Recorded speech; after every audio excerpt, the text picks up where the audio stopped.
Welcome to Native America Calling. I'm Sean Spruce. Recent storms in Alaska linked to a changing climate made international headlines. But there is another damaging climate-related trend underway that isn't as apparent. The number and intensity of wildfires is increasing in Alaska and across the Arctic. Some researchers and tribes warn of a potentially larger environmental catastrophe if the trend continues. We'll talk with Indigenous stakeholders in Alaska and Canada about what they're watching. That's coming up after the news.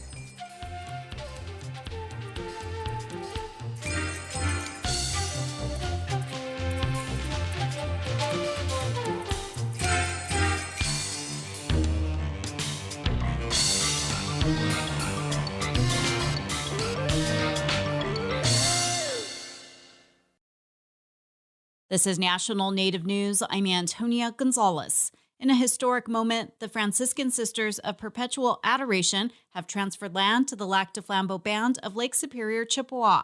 As Danielle Kading reports, it's the first known land transfer nationwide from a Catholic institution to a tribal nation in the name of reparations. The transfer aims to repair the painful legacy of federal Indian boarding schools.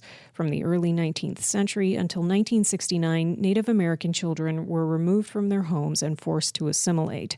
The Franciscan Sisters transferred its Marywood Franciscan Spirituality Center in Arbor Vitae to Lac du Flambeau. Araya Breedlove, the tribe's spokesperson, says it's a significant moment. Having this be the first time, as we know of at least, that any institution has given land back in regards to reparations. It's rare that we see the acknowledgement of that hurt and the generational trauma. Sue Ernster is president of the Franciscan Sisters. We do see this as the beginning of deepening the relationship and really helping to heal our part of the trauma. The band purchased the property for $30,000. While the Spirituality Center was never a boarding school, the Franciscan Sisters ran St. Mary's Catholic Indian Boarding School on the Bad River Tribe's reservation in Wisconsin. Officials with the Lac du Flambeau tribe say they're grateful for the sisters' kindness and willingness to acknowledge the hurt and trauma from boarding schools. For National Native News, I'm Danielle Kading. A Kodiak-based nonprofit dedicated to supporting families with newborns is expanding into the Northwest Arctic borough. KMXT's Davis Hovey reports on how Kodiak Kindness is helping families across Alaska raise babies. For years, Noyak Wanda Baltazar has been teaching infants in Kotzebue through a local program that serves children with disabilities or delayed development. It's the only such program based out of a school district in the state. Baltazar says it's about helping kids from birth to 3 years old and their families around the Maniluk service area, which covers 12 communities in northwest Alaska from Kotzebue to Kobuk. Working with birth to 3, it's always good about helping families, ensuring that they're strong, supported, and any way we can support families and nursing moms to help their babies grow, I think is great. Baltazar and Francis Williams from Ambler are bringing their experience working with children to Kodiak Kindness as they continue doing what they already do, but under the new title of peer counselors. Williams, who is known in her hometown as the village mother, says being part of the organization will give her more support and tools to do things she already does on a regular basis in the Northwest Arctic community. Kodiak Kindness would be able to help because there's a lot of things that I learned when we went to the trainings, things that we didn't know. So all the training will be able to help. Like, I'll be able to do my own mix, with Kodiak Kindness and my Inupiaq traditions. Williams says she uses native plants like stinkweed or spruce trees to make salves or other traditional medicines to help her friends, family, and neighbors heal from the land. Aside from the traditional knowledge Williams has from her mom and aunties, she'll also be able to help her community with assistance from a certified lactation consultant if she wants support virtually from the Kodiak Kindness team via telehealth. Kodiak Kindness's 2 new peer counselors in the Northwest Arctic borough come online this winter and hope to start enrolling families in the region early next year.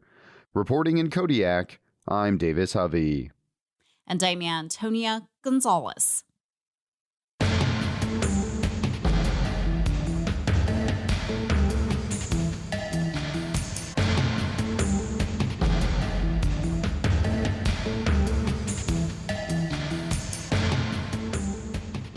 National Native News is produced by Koahnic Broadcast Corporation with funding by the Corporation for Public Broadcasting. Support for law and justice-related programming provided by Hobbs, Strauss, Dean & Walker, LLP, a national law firm dedicated to promoting and defending tribal rights for over 40 years. More information available at hobbsstrauss.com. Support by AARP, whose Family Caregiver Resource Guide is available to caregivers by calling 877-333-5885 or at aarp.org/caregiver resources.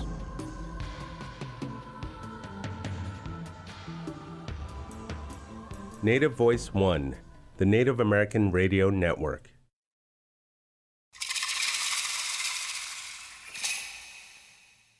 This is Native America Calling. I'm Sean Spruce. A hotter, drier climate is increasing the wildfire risk all over the globe. Alaska officials issued a heat advisory in the state's interior for the first time ever this year.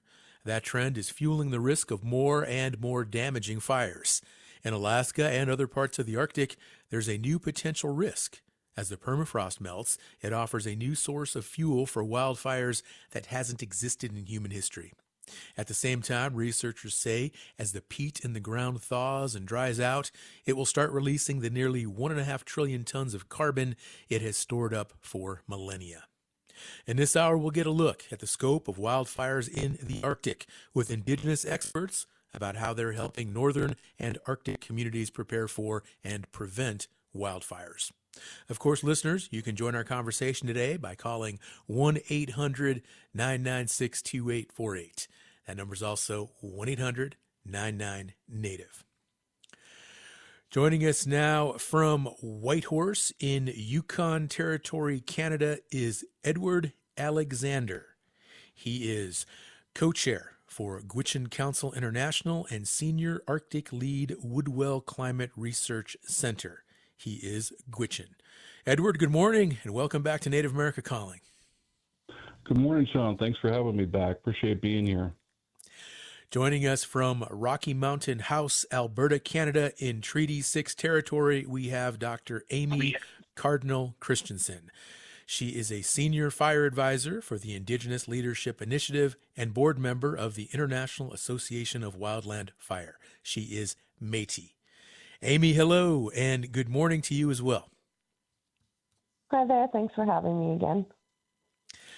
And our third guest joins us from Fairbanks, Alaska, Melinda Chase. She is a tribal liaison for the Alaska Climate Adaptation Science Center under the International Arctic Research Center at the University of Alaska Fairbanks. She's also the director of the Association of Interior Native Educators, which elevates Indigenous education, and she is the land manager for her village corporation in Anvik, Alaska. Melinda is Degeton. Melinda, good morning. Welcome back to Native America Calling to you as well. Hello. Good morning. It's great to have all of you on the show today. Edward, I want to begin with you. Please tell our listeners, what is the trend for wildfires where you are located, and is there a way to measure those trends scientifically? Yeah, absolutely, Sean. So for starters, I think about Gwich'in homelands first in Alaska, the Yukon Territory, and the Northwest Territory. And in our Alaskan homeland, 65% of our area has burned in the last 50 years. But if we think about the circumpolar north as a whole, and so the boreal forest in Canada and Alaska and Russia, and then the number kind of goes up from there, we see that the amount of wildland fires in the circumpolar Arctic has tripled since 2018. And so we have more wildland fires. They're burning more severely. The behavior of the wildland fires is changing quite a bit. And then if you think about how much acreage has burned over the entire circumpolar, according to NASA's MODIS data, satellite data, over 180 million hectares of land have burned in the last 21 years. And so, and it's kind of hard to imagine that kind of land mass. So if you think of the state of California burning in its entirety, every acre in California burning you'd have to add in the states of Oregon, Nevada, Utah, Arizona, and New Mexico, also all burning in their entirety to get an idea about how much land is burning in the circumpolar Arctic. And of course, this land, as you said in the intro, is largely underlain by permafrost. And so huge amounts of emissions occurring from these fires. More than 50% of the emissions for all U.S. wildland fires are coming from Alaska. And so it's a huge problem in the Arctic. It sounds like it. It actually sounds terrifying. Preventing wildfires, fighting wildfires, people have been doing that for many, many years. However, the approach, does it need to change? Yeah, I think it does need to change. When we think about an area of this scale, and we think about the kind of sensitive nature of the land up here. So when a fire comes through and burns off the forest, the boreal forest up here, it exposes permafrost to thaw.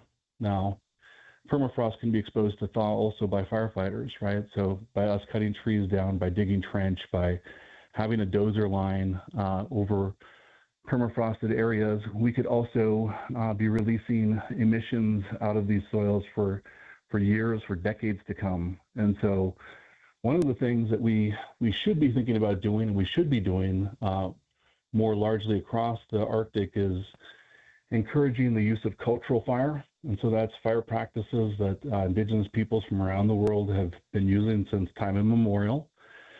In the case of our people of Gwich'in, we burn in the springtime when there's still snow in the forest, but meadow areas and lake edges are, these grassy areas are exposed, and you can burn these areas and have mild fire instead of wildfire. And so later on in the summer, you don't have such severe wildfire. These areas act as green fire breaks in the summertime. When we burn these meadows like this, the ground is still frozen, so the peat is protected, the permafrost is protected, and we're not burning deeply into the soil. And so it's just a surface level fire, and it's great for biodiversity and everything else. And so it's great for the animals.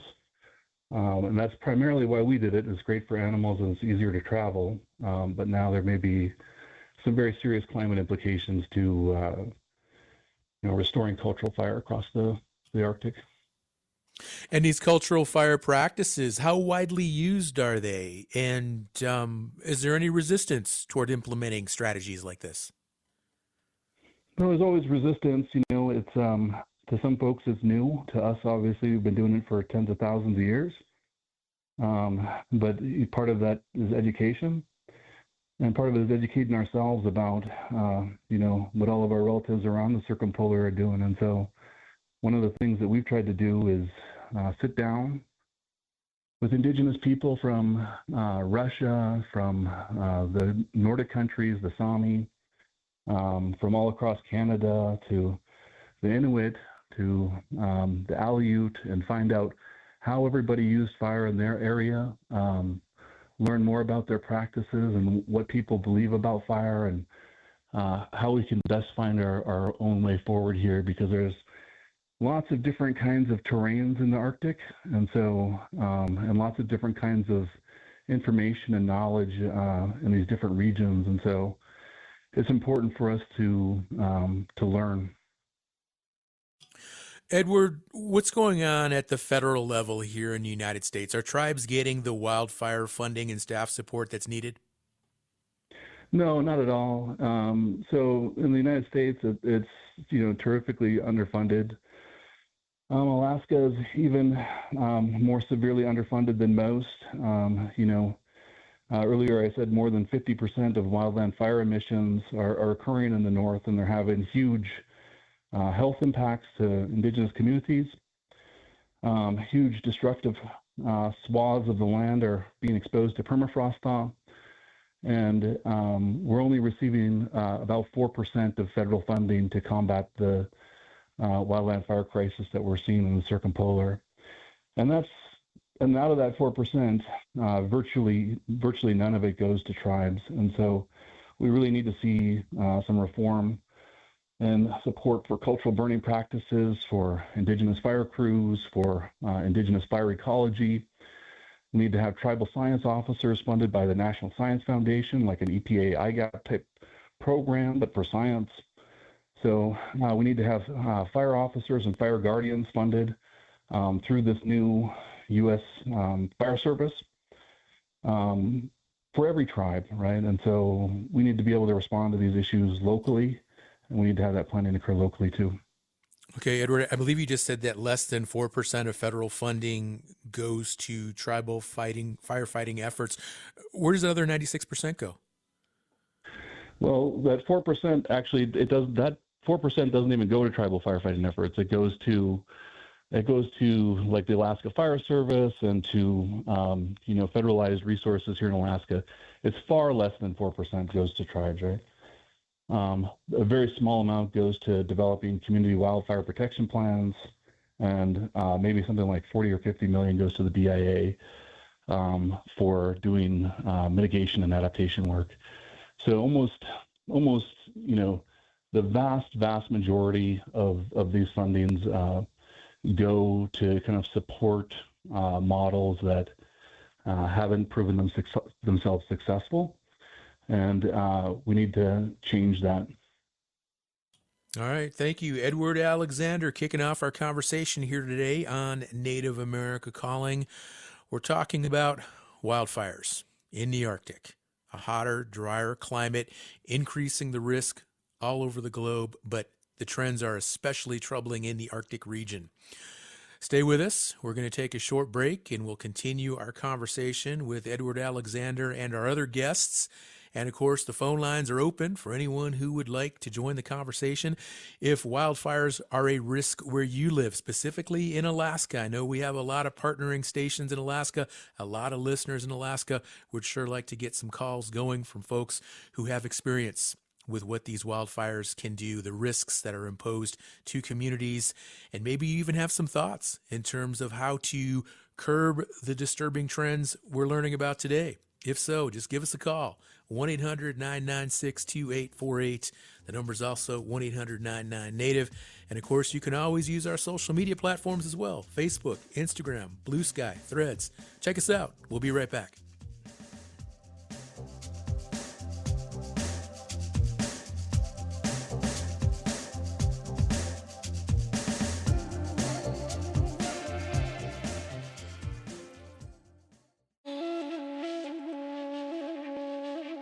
Effects of the government shutdown are worsening for some tribes that don't have financial and logistical reserves to weather the disruptions.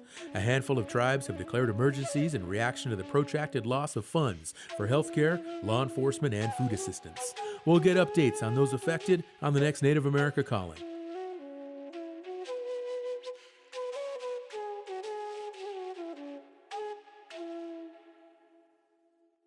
Yedelo huskal stelt al sintot aleni daasti. Tatlano hetani yela nudana dega uksest etanelaski adelquasti kanadi atahesk agolies de jasuyes de usted to dolceha. You go to dula to delo hohiste na healthcare.gov/coverage alle 1-800-318-2596. He agets no Medicare alla Medicaid una dalka. Thank you for listening to Native America Calling.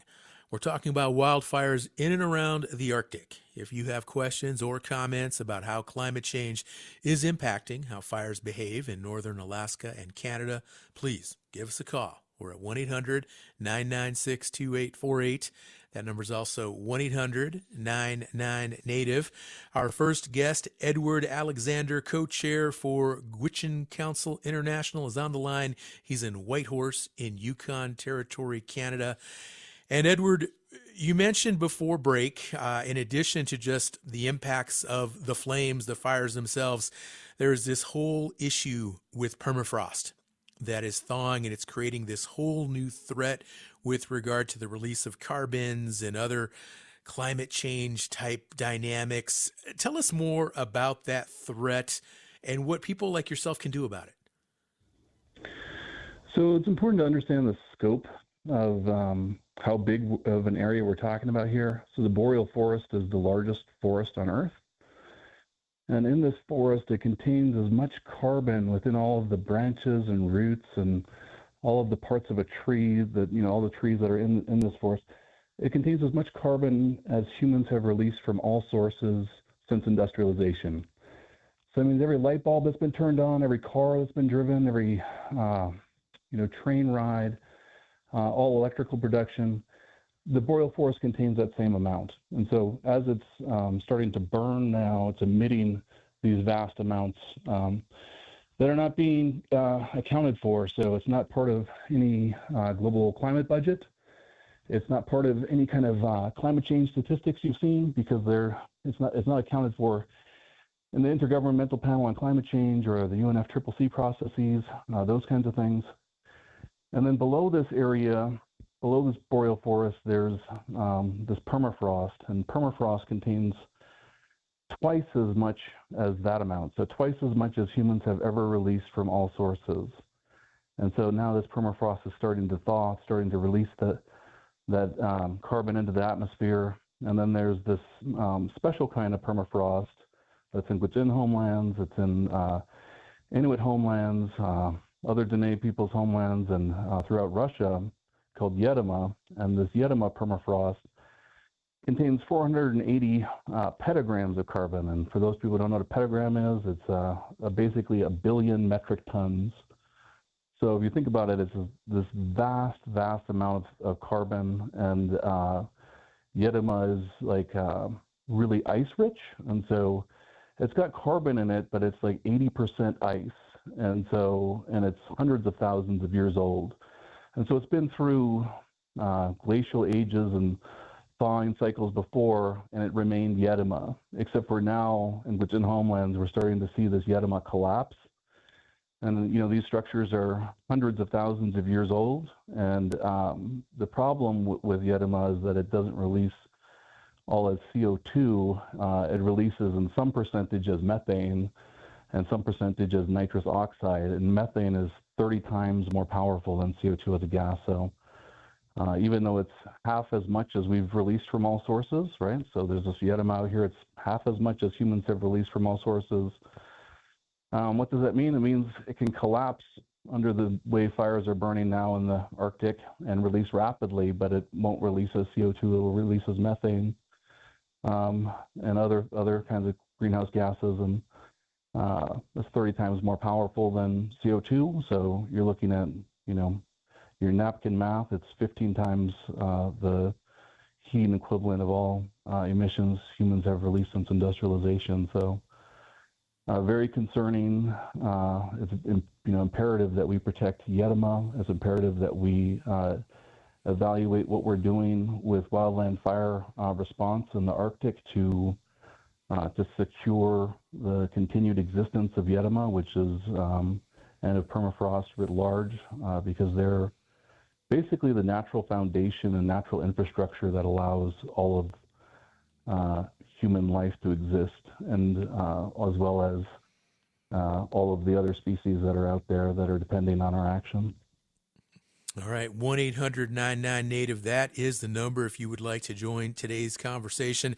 If this information is alarming to you, the permafrost, the Yedema, the massive amounts of carbon that could potentially be released, and you have questions or you have concerns, give us a call, 1-800-996-2848. That's the number to our studio in Albuquerque, New Mexico, and we have the phone lines open. Producers are waiting for your call, 1-800-99-NATIVE. Let's speak now with Dr. Amy Cardinal Christensen. She is a senior fire advisor for the Indigenous Leadership Initiative. She joins us from Rocky Mountain House, Alberta, Canada, Treaty 6 territory. And Amy, we heard from Edward about these fires in the Arctic region. How are they different, though, from those burning at lower latitudes, in the lower 48, perhaps? Yeah, we're actually seeing fairly similar, unfortunately. So what we're seeing in Canada is that we're having much more extensive fire seasons. So 2023 was the highest area burned for Canada, with the most impacts in terms of evacuations. And unfortunately, in 2025, people thought that it was a much slower fire season, but it was actually the second worst fire season in Canada. And so what we're seeing is that we're kind of almost, I hate the saying like getting used to a new normal, but in a way we are. Like when I was growing up in the north, like I don't remember fire seasons like this. There was fires, but I don't remember them ever being scared or, sitting in smoke all summer and things like that, which is really what we're seeing now and what communities are consistently experiencing. And another thing that we're really seeing here is that areas are being reburned much more frequently than they should be. So normally you get a big fire that might go through an area, and it'll, clear all the trees and stuff, and then grass and other things will start growing, and some of the trees will survive. And usually you don't see a fire return to that area for, in certain areas of the boreal forest, about 80 to 100 years. But what we're seeing right now is that many of those areas are experiencing reburns within 2 to 3 to 5 years, which are really almost obliterating, the seed banks, the soil, the ability for those forests to regenerate. So we're seeing desertification in some areas that are being reburned too frequently. And what's causing that increased cycle of the reburn? Is it some of the warming and just creating a more favorable environment for fuels to grow and foster? Yeah, so what we've seen in Canada is almost, unfortunately, the perfect storm. So, of course, we have climate change, which is hotter, drier. We're seeing more lightning strikes, longer fire seasons. But that's all taking place on top of a very improperly managed forest. So, by removing fires, so in Canada, we've excluded fires for almost a century now from forests that need fire. We've removed Indigenous stewardship practices from the landscape. We've put in very poor forest management practices in many areas, including cut blocks and leaving lots of slash in those cut blocks that burns very hotly. So it's, unfortunately just created this, insanely unhealthy forest that we have now. And coupled with climate change, we're just seeing those impacts. And Amy, what's been the impact on Indigenous communities in Canada? Yeah, so in Canada, Indigenous people make up 5% of our population, yet 42% of wildfire evacuation events happen to Indigenous communities. And even though we're so disproportionately impacted by fires, we're still kept out of lots of the decision making. And how Edward was mentioning, like the disparity of funding in the U.S. for Indigenous communities to deal with fire, it's very similar in Canada. In Canada, about $791 million. And that's not even including wildfire response. That's just in, grants and contributions to keep communities safer. Only about 5% of that money has gone to Indigenous communities. And of that, almost all of it has gone to either response or recovery after fires. So we're not seeing anything really going to preventively, like reducing the risk of fires in our territories. Let's go to the phones. This is Frank, who is listening in Dillingham, Alaska on station KDLG. Good morning, Frank. You are on the air. Yeah, good morning. I just want to thank you for bringing this huge subject to light that we in Bristol Bay, since recorded history, in 75 years of recorded history, had a 7,500% increase in lightning and fires in Bristol Bay. And that's all just happened in the last 5 years. The mitigation and we're behind in Indian country. Native lands are affected.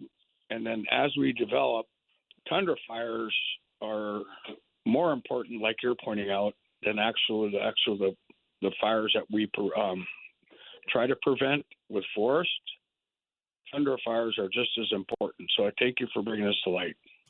All right. Thank you for calling in, Frank. And Amy, I want to go back to you. Frank, our caller, mentions huge increases in fire and lightning strikes in Bristol Bay.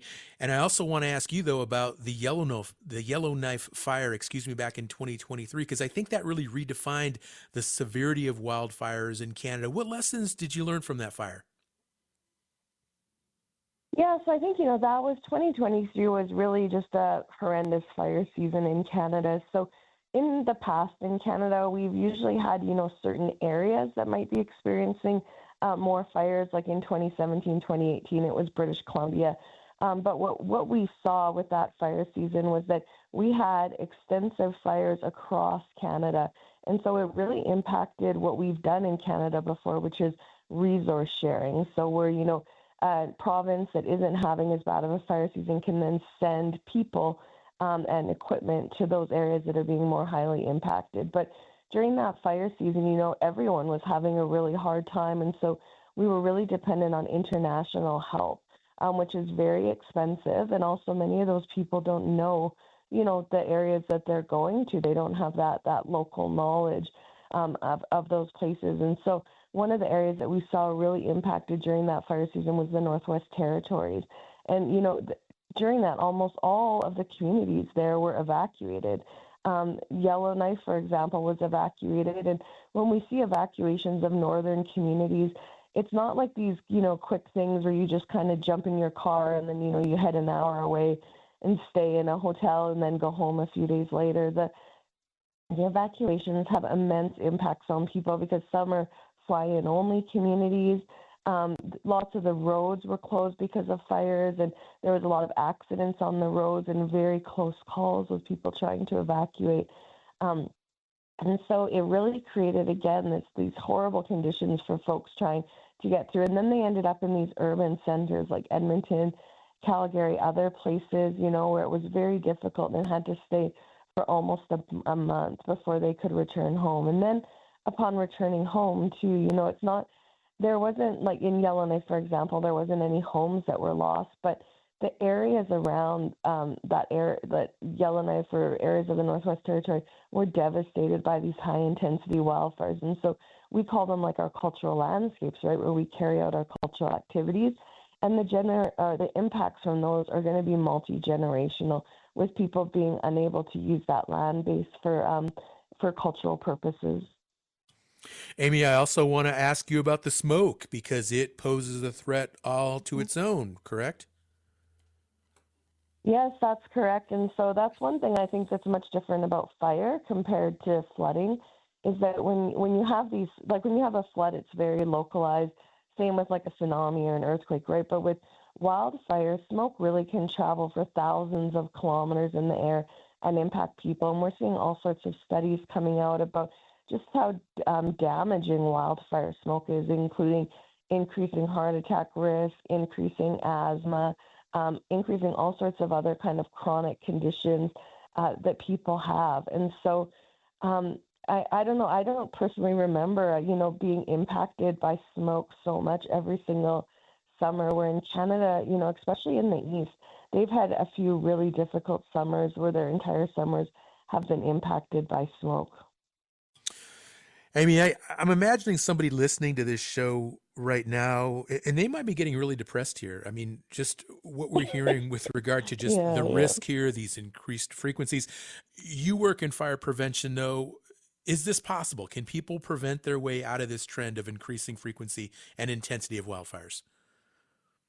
Yes, and so I think so. And I think, Edward and I know how to bring the kind of, bad things that are happening, right? Like about the Yettima thaw and other things. But, I think why I'm working it, and I know why Edward is because we see a future and we see a hope if things are done better. And so obviously we need to stop burning fossil fuels at the rate we are. That's kind of number one. But what I really see is a return to Indigenous leadership on the land. And so the organization I work for, Indigenous Leadership Initiative, we really try to push Indigenous protected and conserved areas as well as fire guardian programs where Indigenous people are employed year-round in their communities to respond to fires before they get so big and out of control, and then also to do prevention and mitigation in their communities to stop these big fires from happening.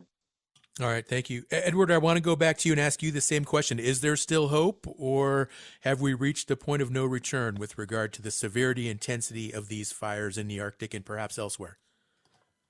No, absolutely there's hope. And I think Amy, is 100% correct, of course, in that, I think, restoring Indigenous leadership on the land, Indigenous stewardship of the land, and will not just limit the severity or extent of wildland fire, but it will also help for a lot of different reasons that are really important to all of us, right? So thinking about migratory birds, and we all see that there's less birds out there now, but if we do our cultural burns in the right way, we can provide better feed for the birds at the end of their migrations. We can help the animals to have better food out on the land. And so I think one of the things we have to do is just get back to our original practices. Those that have carried us here for tens of thousands of years are still the correct answers to carry us forward for the next 10,000 years. And so I think it's really important to understand our cultural traditions, the knowledge that's in them, the deep wisdom that it has for restoring the land, restoring our balance with the land, and protecting the land for future generations of humans, sure, but also for future generations of all the animals and plants that we should be thinking about, right? Not just ourselves. 1-800-996-2848. That is the number if you would like to join our conversation today. We had a really good caller earlier, Frank, up in Dillingham, Alaska. You could be next. Pick up the phone. Give us a call. Tell us what your thoughts are with regard to wildfires in the Arctic, or if you have a question or a comment to share. 1-800-996-2848. Phone lines are open. 1-800-99-NATIVE. Another short break, and we'll come back and we'll talk with Melinda Chase, who, among many other titles, is a tribal liaison for the Alaska Climate Adaptation Science Center under the International Arctic Research Center at the University of Alaska, Fairbanks. Stay with us. We'll be right back.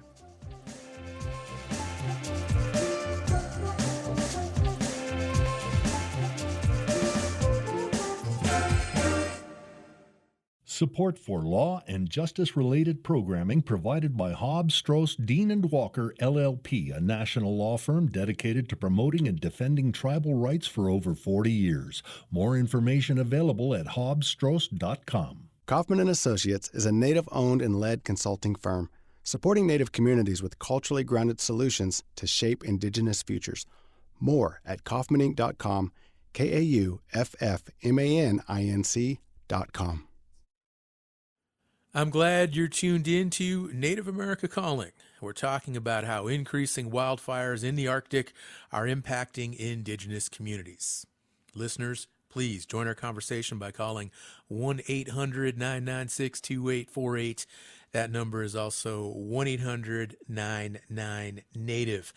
Let's bring another Indigenous wildfire prevention expert into our conversation. Melinda Chase joins us now from Fairbanks, Alaska. And Melinda, hello again. Thank you for joining us. And from our conversation so far with Edward and Amy, it seems really imperative that people understand the differences with Alaskan wildfires as compared to other regions. How are you helping with that educational process? Thank you. Yes. I think, we're at a place right now in Alaska, and Alaska has, the longest coastline of any state in the U.S. And that coastline, of course, relates also to our interior where our boreal forest is at. And right now, we, all of our communities, and you heard it with what Amy shared, they're having to to plan, educate themselves, carry out or implement their plan, and also respond to climate impacts all at once. Right? It's here, it's now, and it's year round with many climate impacts. And we recently saw, the typhoon hit many of our villages and drastically change a couple of our communities, and also got evacuated out, very similar to what Amy expressed with what her communities experienced in 2023. Just this extreme change, and very quickly and very swiftly. But what happened, with that relationship between the coast and inland, there were was, of course, these extremely high winds, right? And those winds went inland. And what happened with some of in my home area down lower downriver from where Ed is at, is we had a tremendous amount of trees that came down from the villages of Nolado south. And of course, those trees are now more fuels for fire, right? So thinking about the relationship that some of our climate impacts have with one another is, how are things connected and what are the actions we have to take? So communities are definitely needing to consider, and they're in different pockets across the state.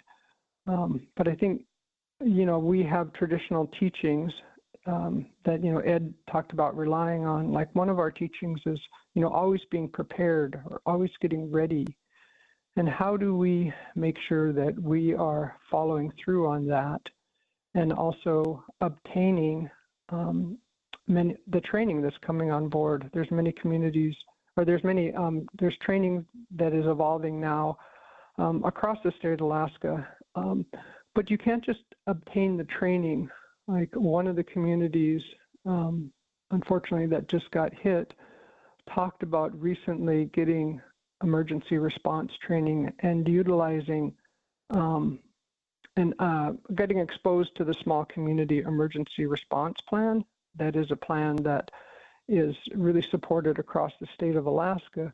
And you can get training, but there's a need to practice that, right? To practice that training and have people that are aware of their roles in those positions, especially when, an extreme event hits, whether that extreme event is wildfire or whether that extreme event is a flood. And so there's those issues around needing to carry out action and to practice that, right? To practice it in your community. And so those are some of the relationships I just wanted to start off with, is thinking about, how our climate impacts are relating to one another and the need to respond. Thank you, Melinda. I also want to ask you about the importance of monitoring fires and getting familiar with the specific tools that enable that process. And I understand that people in Alaska Native villages, they can play a big role in that. Definitely. There's various initiatives across the state, various projects and learning opportunities.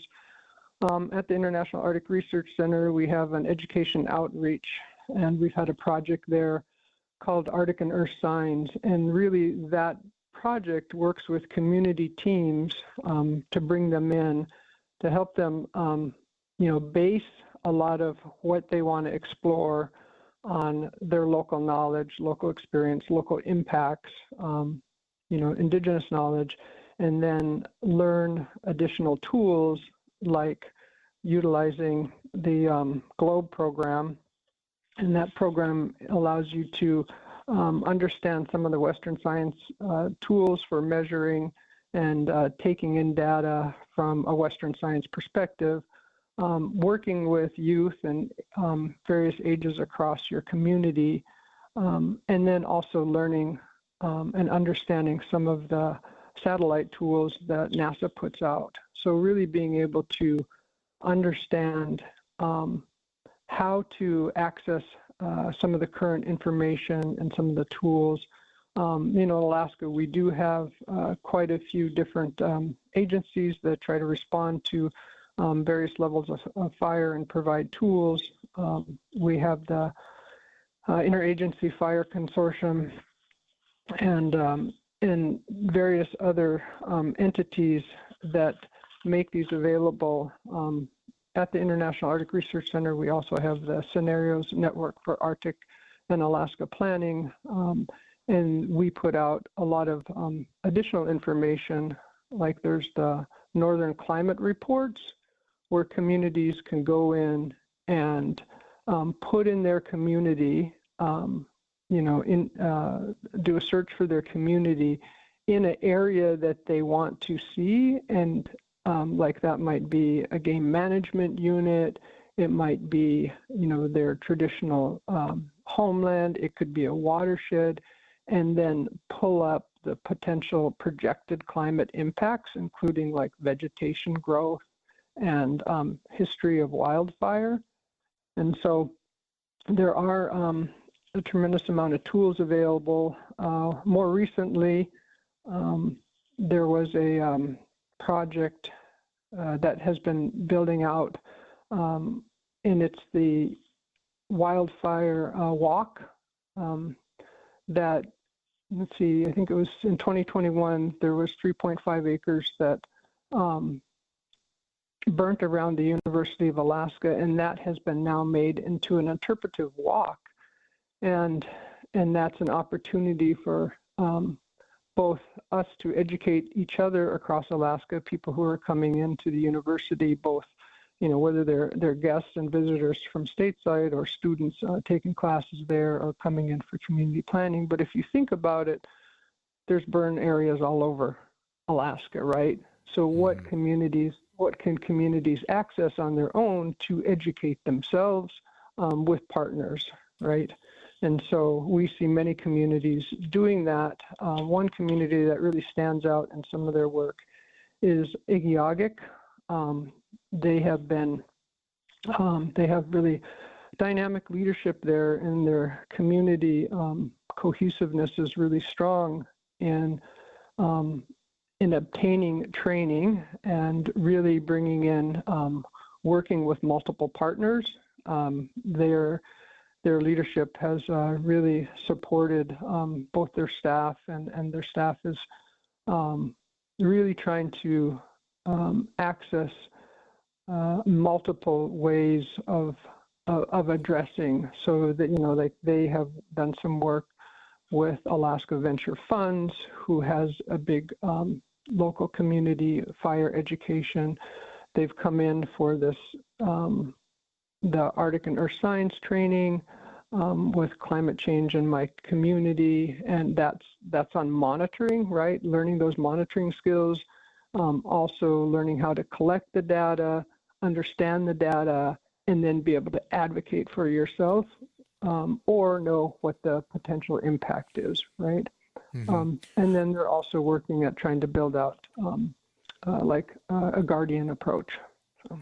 Melinda, it sounds to me like there are opportunities for anyone to get involved in this work. I mean, it sounds like there are programs at the university level, but also there are programs at the community level, different age groups. Sounds like anybody can play a role if they want to get involved.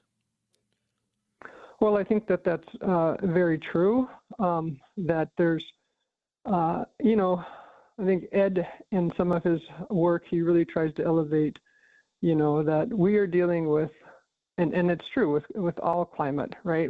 Climate impacts, we're dealing with needing to take local action to regional action, to statewide, to Arctic, and then, of course, on a global scale or circumpolar scale as well. So it's like any one of those areas, we need people that know how to respond and have a coordinated system, right? If you have an emergency going on, we know that the surrounding communities who we have that cultural relationship with, they may be hosting us in an emergency, and how are we working together to build out that system of support when these emergencies hit, or to plan an innovative way, whether it's like, how do we manage our forest in this area, right? I'll give you another quick example. My home community a couple of years ago was approached downriver to obtain logs, right? So we know the area of Southwest Alaska has a huge, huge need for housing, right? Are there opportunities for, logging and maintenance of our forest, and the ability to take and potentially mill that timber and get it to places either locally or in another region that may have that need for timber resources, especially before birch bark beetle hits. So there are opportunities in multiple ways to be thinking about how to respond. Melinda, earlier I asked both Amy and Edward, how far along is this crisis? Have we reached a point of no return? And they both said there is hope and there are opportunities and there is potential as long as tribal voices are acknowledged and we're more part of that process. And I just want to ask you, what's your prediction here if we look ahead maybe 10, 20, 30, 40 years? Where are we going to be with regard to these fires? What do you see as the long-term trend? That's a pretty uncomfortable question to admit. I believe that we have to have hope. We do have to keep taking action. Actually, there's a saying that it came out of Canada, and I remember hearing it about 3 or 4 years ago when we were looking at wellness and tribal adaptation, and it's action before anxiety. Giving up and being hopeless and saying we can't do anything is not going to get us anywhere. And our ancestors certainly didn't do that, right? And so how do we look at taking action and moving ourselves forward? And so I think it's if you look at decades ahead, and we need to be looking right now and taking action right now, and we need to be looking at decades ahead.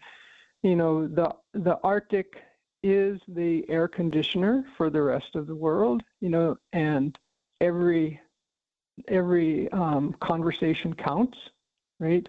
If you're in a conversation with somebody who lives in the South or who knows what air conditioning is, what's the opportunity to share with them about the role of the Arctic, right? The role of our sea ice, the role of the permafrost and the Yedema, and how important it is not just to us and our lifeway in maintaining our culture, but also them, right, and where they're at. And so I think there's opportunity to keep learning and keep sharing with one another, and we have to keep sharing. That's how we've learned, right? I mean, right now we are in Alaska, we're looking at the Guardian program that Canada's been doing, and we've done that as Indigenous people, really shared with each other, since time immemorial. And I think we have to have hope. It's the only thing that has pulled us here is the knowledge and the hope that we've had through generations. Melinda, action before anxiety. I'm going to remember that quote. I think that could apply to a lot of situations that we face as Native people. Wonderful conversation today, and really appreciate our 3 guests who joined us: Edward Alexander, Dr. Amy Cardinal Christensen, and Melinda Chase. Unfortunately, we're out of time, so we are going to have to wrap up this conversation, but that doesn't mean that our dialogue has to end. So please go to our Facebook page, go to our Instagram, Blue Sky Threads, any of those social media platforms. Tell us what you liked about this show. Tell us what you learned. You can also always go to our website, nativeamericacalling.com, and you can share a comment there as well. So please just continue to engage with us and be an active participant in the community that we know of as Native America Calling. And with that, I'd like you to all please join us again tomorrow as we get the latest update on how tribes are affected by the federal government shutdown. I'm Sean Spruce. You've been listening to the one, the only Native America Calling. Every family caregiver could use help finding the necessary resources to care for their loved one. The AARP Family Caregiver Resource Guide helps family caregivers access key programs, services, and agencies in their communities. A copy of the guide is available by calling 877-333-5885 or online at aarp.org/caregiverresources. AARP supports this show.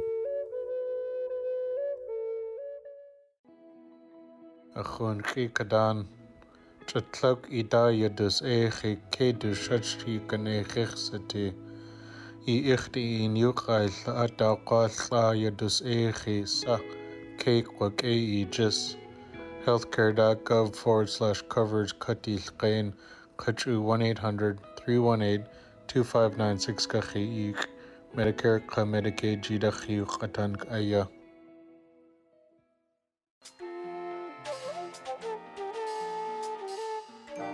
Native America Calling is produced in the Annenberg National Native Voice Studios in Albuquerque, New Mexico by Quantic Broadcast Corporation, a Native nonprofit media organization.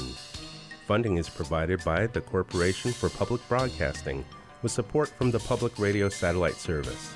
Music is by Brent Michael Davids. Native Voice One, the Native American Radio Network.